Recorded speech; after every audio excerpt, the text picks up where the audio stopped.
Today's the 1st of April. In a couple of weeks, the Armenian population of this city, and many others, I hope supported by you, will be commemorating the terrible day in 1915 when the Ottoman and Turkish authorities gave in effect a general order for the mass destruction of the Christian Armenian population of the Ottoman Empire. And they don't just have to remember this terrible event. There are a few of them left now who do physically remember it. I used to speak every year in Times Square in mid-April with a row of old ladies and old men in the front of the audience who were survivors. They've all died now.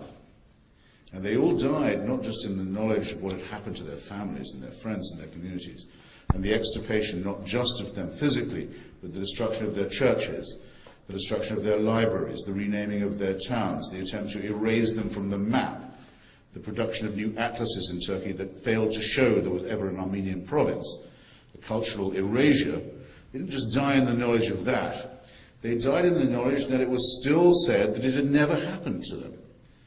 This, I think, is the crowning insult, and the one that above all cries out for justice. Not even an admission that it had happened.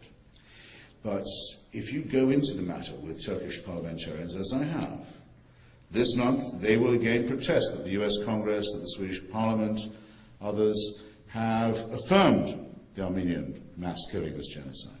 There will again be threats from Turkey. They'll cut off relations with all countries that even dare to name it as such. Every parliament in the world discusses it, not the Turkish one. Flat, stone-faced denial. But go into it a bit further, and you'll suddenly hear them say, well, the Armenians were taking the Russian side in the First World War. They were a subversive minority within our borders. They didn't follow our religion. So you say to them, so I see. So you're saying it never happened, but it would have been very justifiable if it did happen. And you catch them, and you realize, and they see it in your face, and you see it in theirs. Oh yes, I shouldn't have put it quite like that.